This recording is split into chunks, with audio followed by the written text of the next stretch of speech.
7 अक्टूबर 1930 को Lahore conspiracy case का फैसला सुनाया जाता है।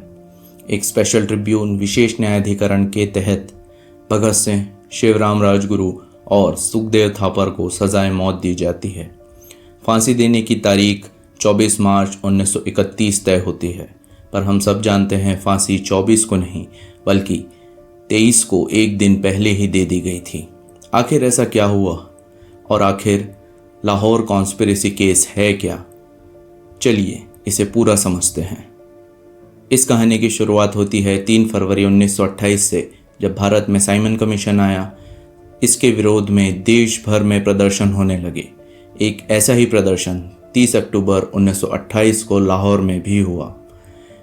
इस प्रदर्शन का नेतृत्व कर रहे थे लाला लाजपत राय। भगत सिंह, शिवराम राजगुरु और सुखदेव थापर भी उस भीड़ का हिस्सा थे जो साइमन कमीशन के विरोध में साइमन गो बैक के नारे लगा रहे थे।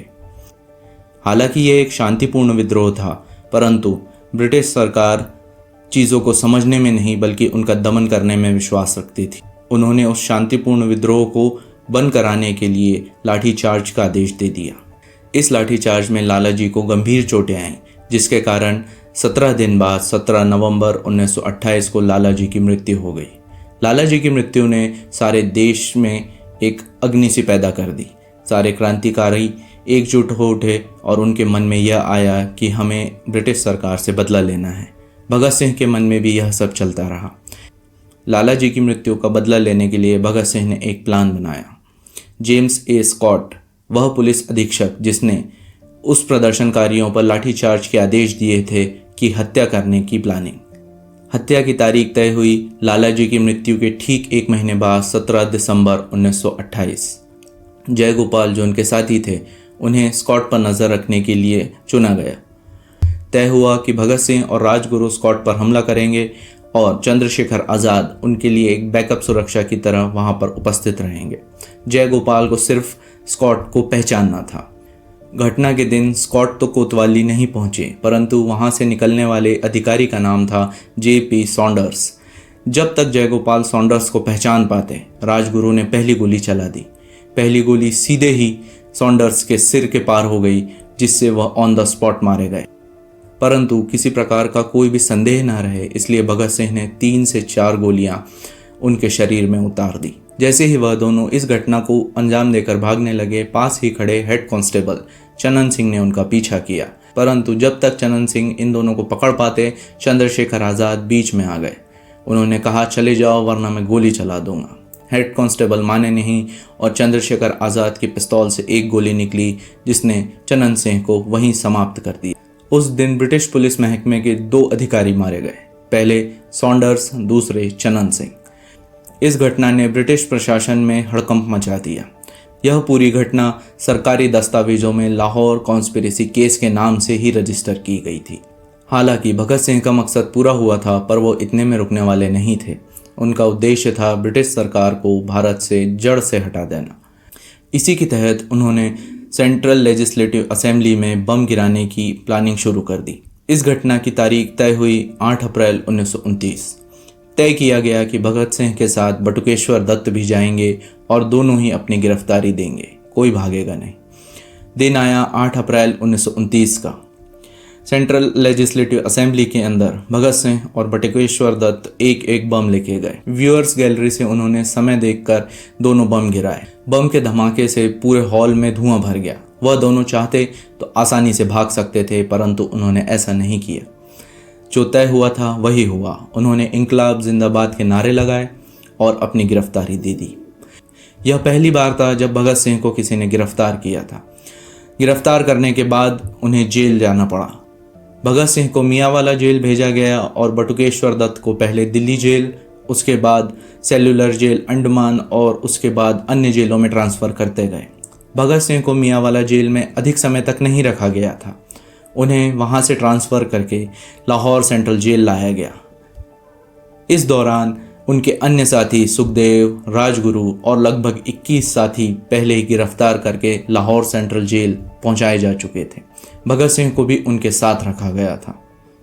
समय निकलता गया और दिन बढ़ते चले गए। जेल में उनके साथ अनेक प्रकार के अत्याचार भी हुए, पर उन्होंने कभी किसी चीज़ के लिए हार नहीं मानी। अब आता है दिन 20 अप्रैल 1929 का। इस तरह भगत सिंह, सुखदेव और राजगुरु और उनके अन्य साथियों पर 2 केस लगाए गए। पहला लाहौर कॉन्स्पिरेसी केस और दूसरा सेंट्रल असेंबली में बम फेंकने का आरोप। 12 जून 1929 को एक फैसला सुनाया गया जिसमें भगत सिंह, शिवराम राजगुरु और सुखदेव थापर को आजीवन कारावास की सज़ा दी गई। समय बढ़ता गया और दिन आया 7 अक्टूबर 1931, लाहौर कॉन्स्पिरेसी केस के फैसले का दिन। हम सब जानते हैं इस दिन उन तीनों को सज़ाए मौत, फांसी की सज़ा दी गई थी। फांसी होने के 4 दिन पहले 20 अप्रैल 1931 को भगत सिंह पंजाब के गवर्नर को एक पत्र लिखते हैं। उस पत्र में लिखा था कि भगत सिंह और उनके दोनों साथी जिन्हें फांसी की सज़ा दी गई है वह युद्धबंदी हैं और उनके साथ युद्धबंदियों जैसा ही व्यवहार किया जाए, उन्हें गोली से मार दिया जाए फांसी पर लटकाने के बजाय। हालांकि उनके इस पत्र पर कोई कार्यवाही नहीं की गई। अब प्रश्न उठता है कि फांसी 24 की बजाय 23 को क्यों दे दी गई।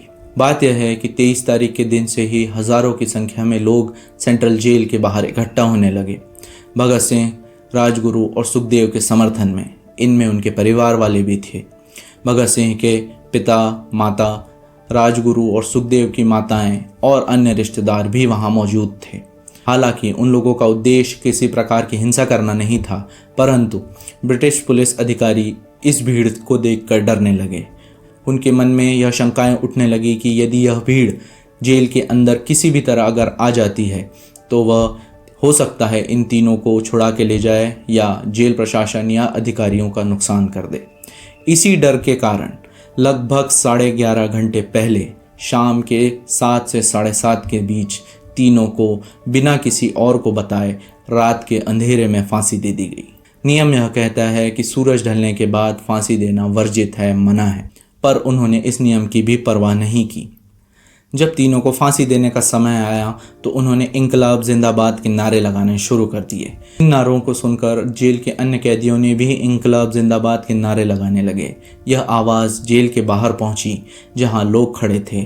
उन्हें यह आशंका होने लगी कि शायद अब फांसी दे दी जा रही है। इससे जनता में और आक्रोश बढ़ने लगा।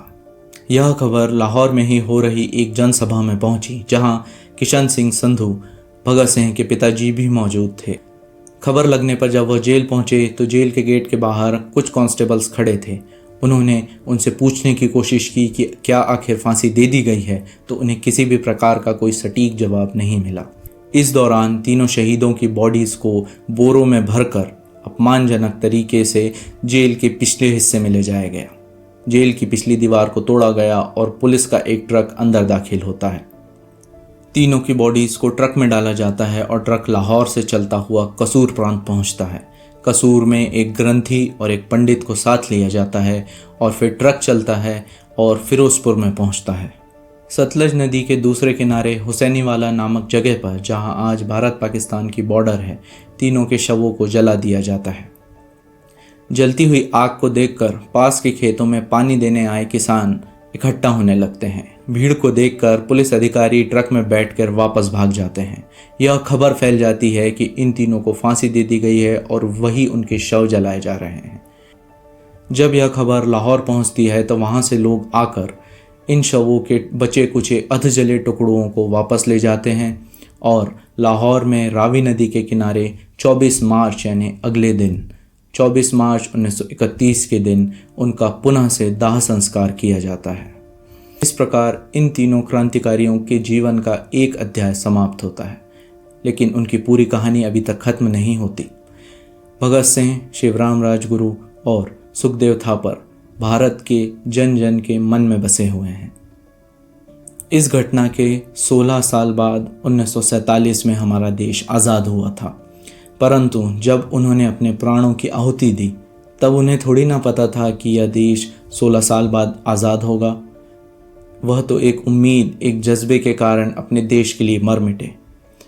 इस प्रकार लाहौर कॉन्स्पिरेसी केस का फैसला तो शायद ब्रिटिश हुकूमत के हक में आया, पर इस केस का जो परिणाम है वह सदैव भारतीयों के हक में रहेगा। यदि आपको कोई भी जानकारी अच्छी लगी हो तो इस वीडियो को अपने दोस्तों फैमिलीज़ में शेयर करें, चैनल को सब्सक्राइब करें। मिलते हैं अगली वीडियो में, तब तक इतिहास खोजते रहिए।